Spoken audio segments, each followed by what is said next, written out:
33. Section de pyramide et cône par des plans parallèles à la base. Donc dans une pyramide ou dans un cône, on a une base. Dans la pyramide, la base est un polygone. Et dans un cône, la base est un cercle. Il y en a un sommet principal. Ici, c'est S. Et là aussi. Si on coupe par un plan parallèle à la base, la section que l'on va obtenir sera de même nature que la base.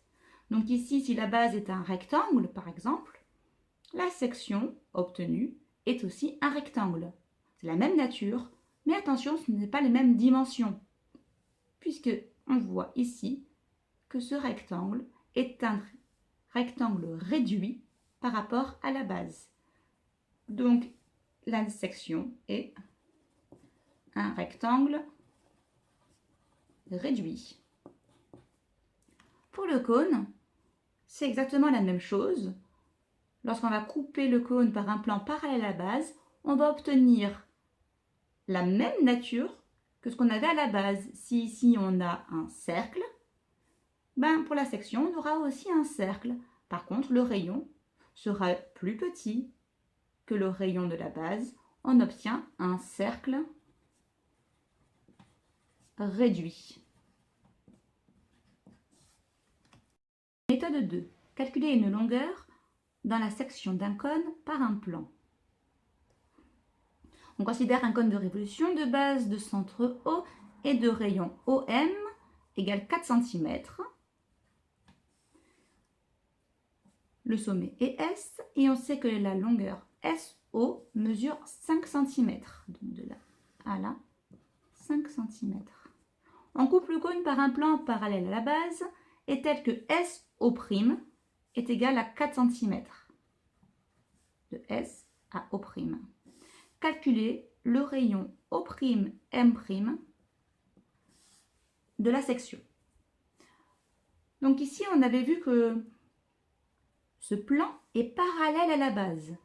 Donc les droites O'M' et la droite OM sont parallèles. Si on a deux droites parallèles dans cette configuration-là, regardez, il y a un triangle emboîté dans un autre. On pense bien sûr à la configuration de Thalès, des triangles emboîtés. Donc on sait que les droites OO' et MM' sont séquentes en S et que les droites O'M' et les droites OM sont parallèles. D'après le théorème de Thalès, on a l'égalité des trois rapports, c'est-à-dire SO' sur SO, qui est égal à SM' sur SM, et qui est égal à O'M' sur OM.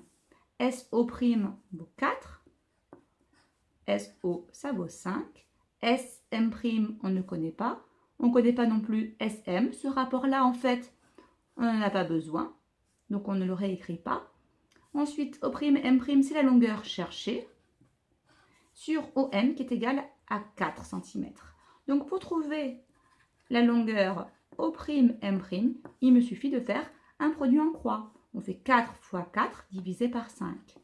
4 fois 4 divisé par 5. 4 fois 4, 16. Et 16 divisé par 5, ça nous fait 3,2 cm. Deuxième technique, avec le coefficient de réduction. On a vu tout à l'heure que lorsqu'on coupait le cône par un plan parallèle à la base, on obtenait un cercle réduit. Donc le triangle SO'M' est une réduction du triangle SOM. Pour trouver le rapport de réduction, il suffit de faire la longueur réduite sur la longueur initiale. On obtient 4 cinquièmes. Ce nombre, on remarque qu'il est inférieur à 1, et donc il s'agit bien d'une réduction. Lorsqu'on multiplie par un nombre entre 0 et 1, on obtient un nombre plus petit. Il s'agit bien d'une réduction. Donc la longueur O'M' est une réduction de la longueur OM. Donc pour trouver la longueur O'M', il suffira de multiplier par ce coefficient de réduction. Dans une réduction de rapport K, les longueurs sont multipliées par K. Donc O'M', ça sera égal à K fois la longueur OM, c'est-à-dire à 4/5 de la longueur 4 cm. Pour faire cette multiplication, on commence par le numérateur. 4 fois 4, ça fait 16. 16/5. Et pour faire 16 divisé par 5, la petite astuce, on peut faire 16 divisé par 10, qui est égal à 1,6. Et on remultiplie par 2, qui nous fait 3,2 cm. Sinon, on utilise la calculatrice.